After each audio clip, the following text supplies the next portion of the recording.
Hi, welcome back to Lily's Bonsai. Hope you're doing well. In today's video, we're going to do some spring seasonal pruning on these larch or larix. For those of you new to bonsai, larch are a deciduous conifer, so they drop their needles in fall or autumn. Now, unlike some of our other deciduous trees that we may well prune in autumn, just after the leaf drop, larch is best left till spring, as they can suffer dieback and especially along finer growth. So early spring, just as these buds are swelling, with the foliage mass still off of the plant, it gives us a great opportunity to go back in and correct structural issues and prune back some of those finer growths, just to aid the development of ramification and to make these more convincing bonsai. So how do we know that these are ready for the work that we're about to undertake? Well, we're just heading into early spring now. Temperatures are unseasonably warm. It's actually the 15th of February today, and we're expected to get between 15 and 17 degrees in the part of England that I'm from. So when you do see the presentation of these swollen green buds here, that's a clear indication that the tree is ready for either repotting work or this spring pruning work. Now, in the past, or when I've collected trees, I don't see no harm in cutting off the top, digging up the plant and putting it in the pot. But as we come into this refinement stage and a little bit of work's been done, I wouldn't want to go heavy on the top and heavy on the roots. I'll pick one or the other. So this year, I'm happy that they're more than content in the pots they're in, with the soil they're in. You can see the growth that they've all put on. So I'm going to leave them alone on the potting side of things and just go in with the spring work. And it's best to keep heavy to one side. So you either go heavy on the roots and there's a little bit of foliage, or vice versa. But a very versatile plant, and they do take quite a bit of grief really. So here in England, we tend to encounter three main varieties of larch, if you like. The European larch, the Japanese larch, and the golden larch, the pseudo-larix, more commonly sold as a commercial bonsai. Mine are all collected seedlings, some here from the garden, some from various jobs. I'm not really sure what I've got. Some of them do present with a more bluier foliage, which may point towards it being a Japanese larch or just a hybrid maybe. And I've got some here with a very deep purpley hue on the extensions as well through winter, so very hard to identify at this younger stage. If you are lucky enough to have a more mature tree or a larger bonsai that does present with cones, the actual scales of the cone on the European larch I believe come out more upright, where on the Japanese larch they kind of curl over. So maybe a little way of you telling the larches apart. Other than that, it tends to be like I said, a bluey kind of tinge to the foliage. And the Japanese larch apparently has a more coarser foliage, but it's not something that I can, hand on heart say this is a Japanese larch or a European larch. They've all been collected in England, so I'm going to go with their European larches or hybrids. So we've got our first little larch here. I'll just give it a spin there for you guys to see. And this obviously I'm aiming at being quite a small bonsai. Kind of informal, upright. I haven't really got a name of style for this. This is about a 2-year-old collected tree now. So although we've had a lot of branches coming off of it, there's a lot of noise going on in there now and a lot of branches in the wrong kind of place. So we'll just work through this one as an example and see how we get on. So this one here is a little bit skinny. These two are a little bit coarser, but these here aren't too bad. This one could do with getting a little bit bigger, so maybe we won't prune nothing off that for this time round. I'm just going to go in by starting and taking out some of these little branches in the way of the trunk line there and too close to do anything with. I don't intend on cutting that right back to that stump and using that, but you could probably create some great ramification that way round. This branch here, I'm going to cut back to this finer growth. So we've got thicker, thinner, and then thinner again. So I'm going to take all of that off of there. I'm actually going to go in nice and close on this as well. So we've got buds down at the bottom here, ready to go. Plenty of buds along there. And I might just let that elongate a little bit before pruning that back, just to help pull some sap and make sure we don't lose that part. These end ones here has become a lot coarser. I think the only option with this one is to cut back to That bud there, there's actually a bud underneath, but we won't be using that. So that's that one there. And then again with these ones, I'm going to cut back to those buds. Same here, a couple of buds there. And this will just help build ramification now. And note, like I say, everything has a bud left, at least one bud. We could go a little bit closer, but I'm going to let those buds break and I can always clean that up a little bit later on. This piece here is growing the wrong way, so we can remove that straight away there. These ones closer to the trunk line, this one's definitely not going to be useful, so I'm going to take that out as well.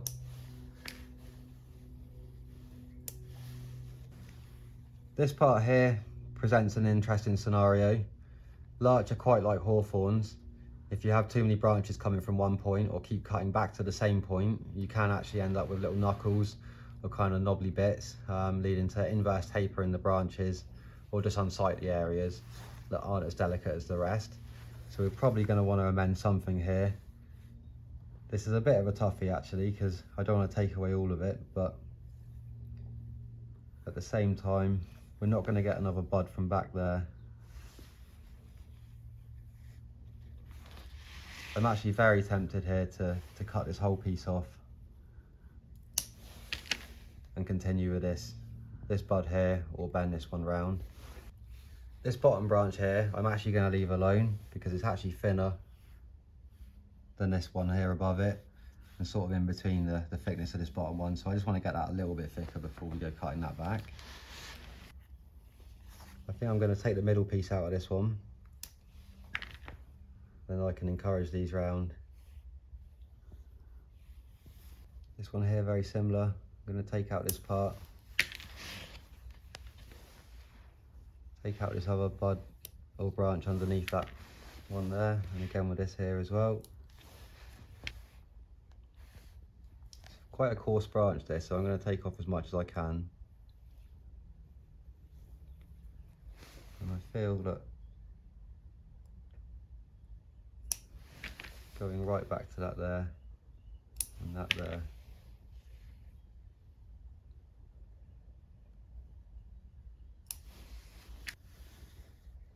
And I don't want this one getting any bigger on top, so I'm going to take this whole area off the top here, clean into there.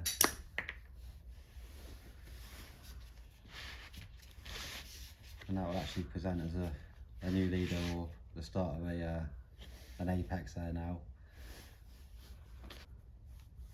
That's a nice length of branch there. We'll leave with 2 buds, so we've got choices. And again with this one, I'm going to cut that to there as well. So this one, tree number 1, I think we're going to call that done. I've added a little piece of wire here just to get the direction of that new branch where we've made the chop. And that is actually making some quite convincing ramification there. And this is like 2-year-old growth, and that's only a year old, so there is a difference in the age there, so it's not just been pruned within a year. So hopefully that will create some ramification for us.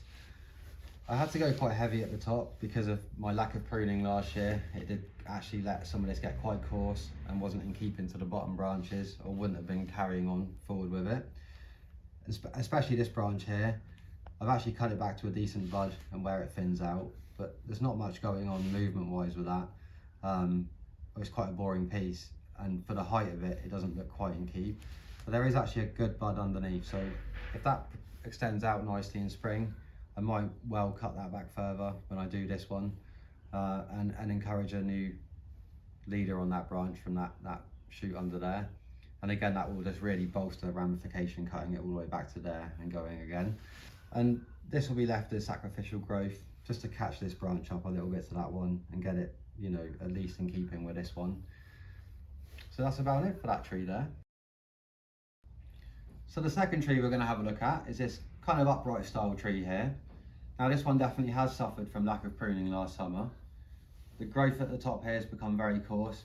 As much of these trees are, they're very dominant in the top. But with larches, as much with any bonsai really, you've got to obviously watch that you don't let this get too dominant, because it will start shelling branches at the bottom.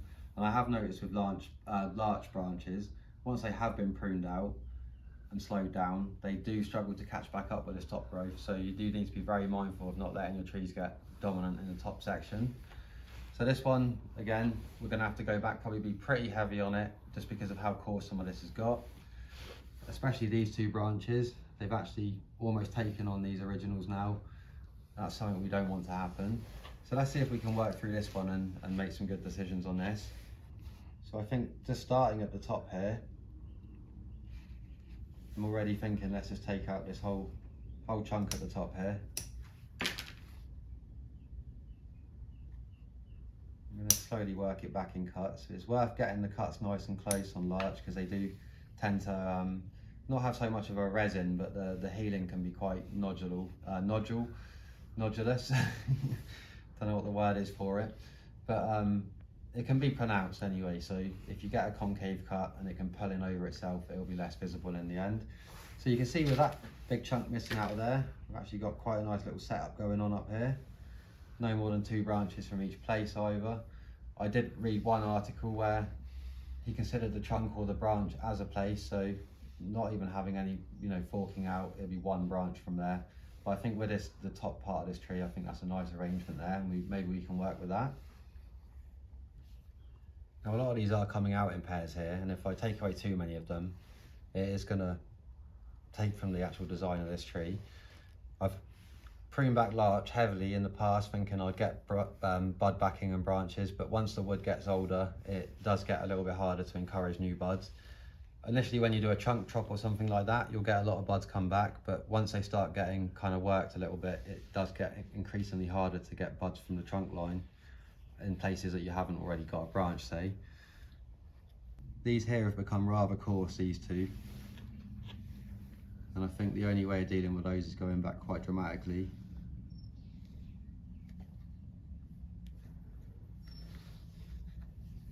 So I think that one there, I'm going to go all the way to there with it.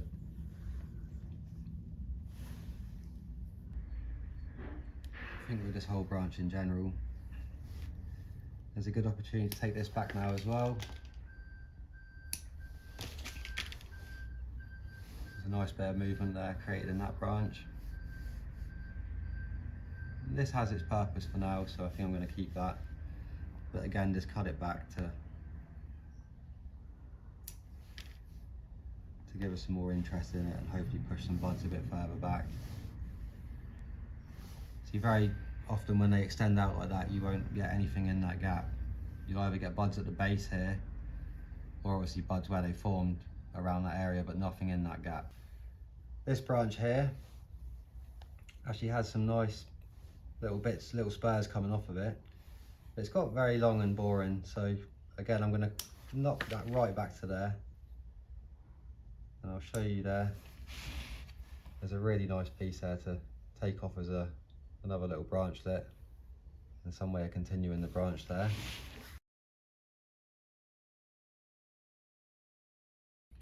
Now obviously I did have to go a lot heavier on the pruning than I probably actually would have liked to, more due to the fact that I missed the pruning last summer and it allowed the top to become quite coarse. So we've had to knock it back fairly hard. But again, this will aid ramification in the end. These two here are a little bit thick for my liking, but second to just doing away with them, where I may not get a branch back. I've definitely fell foul to that one in the past with larch. Like I say, when you collect them, they throw buds all over the show and you think, oh, this is great, I can just cut the branch off and we'll get another one back.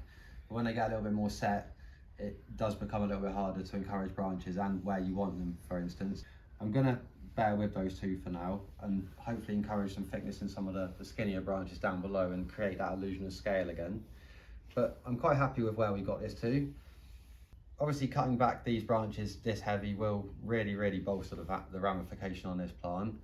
We've actually got quite a nice apex piece up here going on now as well, just from removing that one large coarse piece.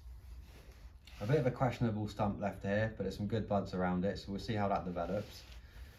A few of these wispier bits that you see left on, I've left on just as sacrificial parts, and some buds that are a little bit longer here than maybe we want, or vice versa. This becomes the new leader for that branch, and these buds just allow to elongate and then draw some more sap and thicken that branch.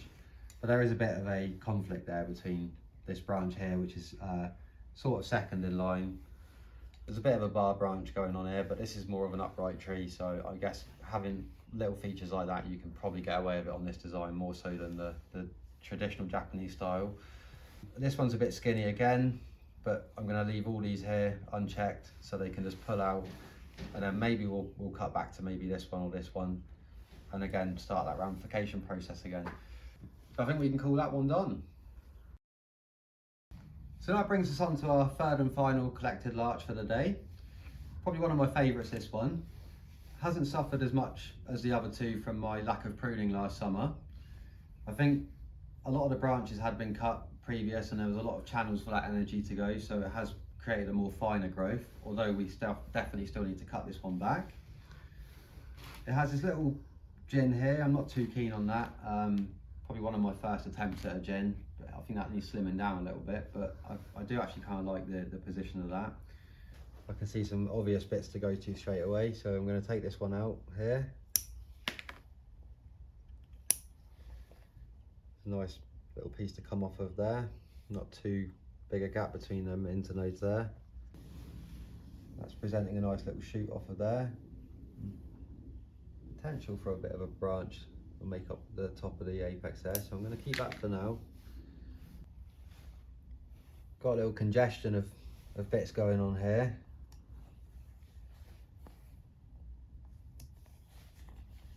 As I was mentioning earlier with larches, if you get a cluster of 3 or 4 branches from one point, it can create an inverse taper or a knobbly area or a lump on the branch, which can be unsightly, and especially with larch over years and years of cutting them back. I see professional folk who've had them for years saying about the need to keep on top of that kind of build up.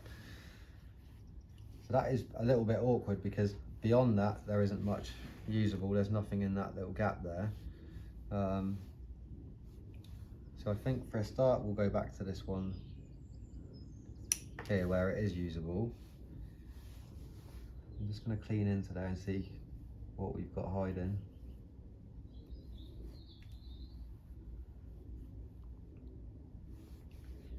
I'm going to see if we can just remove that top area and see what that looks like scar wise. So it's not too bad actually. So there's potential to go back to those buds. We just don't want to create that healing. This might present to be a problem at a later date, but like I was saying earlier, again, larches, when they heal over, you tend to get like a little mound there, a bit like pine, almost made out of like the resin. So that will be a bit to keep an eye on. But if not, we got something we can work to there. And then if this does make a nice recovery, I might cut it back further. And then we can continue with the ramification process there. Now this piece at the back here is kind of growing the wrong way, and I don't think I really want that, so I'm going to take that out of there.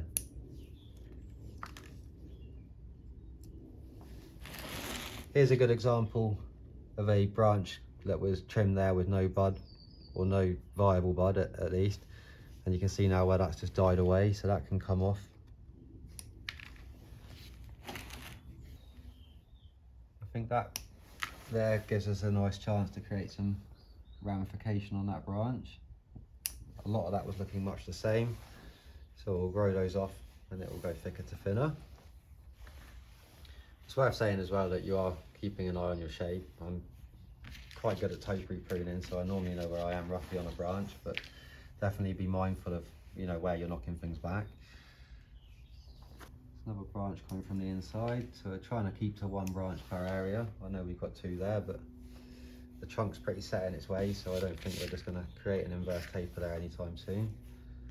There's a lot of branches all coming from the same side on that one, so if we have to, we could cut back to there. And that would again bolster ramification there. There seems to be a lot of nothing here, so actually I think I'm gonna take a plunge on that and start that again, because them branches were really quite boring, so this will make them a little bit more interesting. And these are designed to be smaller trees, these. Those branches are nicely alternating as well there, so that pruning's worked out quite well. I'm just going to take that. There might be scope there to have another nice section of branch next year come off of there, so I think I'll leave that be. And go to there. there. And we'll go to there.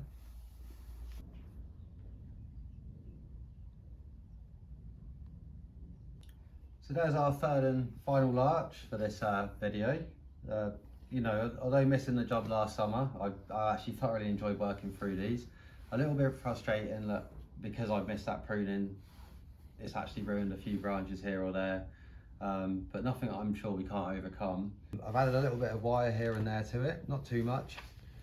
I've wired some of these finer ones. I don't tend to normally get too involved in that finer stuff because you can damage it. And with larch, if I show you as an example, you know, even this woodier growth from last year, it will still bend around quite fine.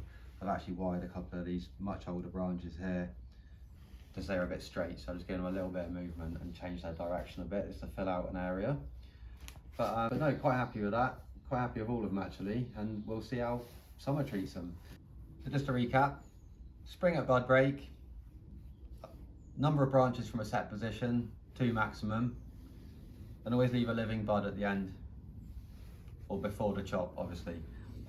Okay, so there's our 3 spring pruned larches there. So we've gone in to work for structure and ramification.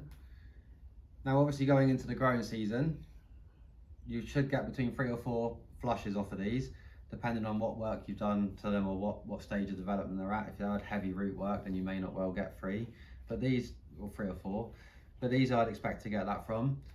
This year I'm not going to make the mistake I made last year. I'm going to make sure I get in and cut that new growth back. The first time you want to cut them back is sort of end of May, beginning of June, so sort of late spring, early summer. Let the buds elongate, you know, 4 or 5 inches, and you can cut back to where you find a viable bud. I'll be sure to make a video on this as and when we come to that. But if I continue with that process right through the year, I'd expect a lot finer growth, less of that coarse growth on top, and again, really just bolstering ramification on these. Well, I hope you've enjoyed that video. I've certainly enjoyed working on these. A little bit overdue, but we got there in the end. I've caused myself a few little problems by missing the boat on that last year, but it's still, you know, it's rectifiable, and I'm going to do my best to get these into shape. Quite happy with the progress of these 2. This one, it's a bit here nor there at the moment. It's got some redeeming qualities about it. I'm not sure about this branch here. And if we can get this one just a little bit thicker, so it's sort of in keep with that one, and maybe something else, or we have to work one down, I don't know, that's all to play for, but still a nice little tree, that one. But probably my favourite, second favourite, and can't say least, but third favourite. Well, thanks for watching, especially if you stayed this far in. If you have enjoyed the video or learned something from the video, please give it a thumbs up, maybe a share, and help like-minded people find the clips. If you are a new viewer, maybe you'll consider subscribing to the channel, and I'll see you in the next one. Thank you.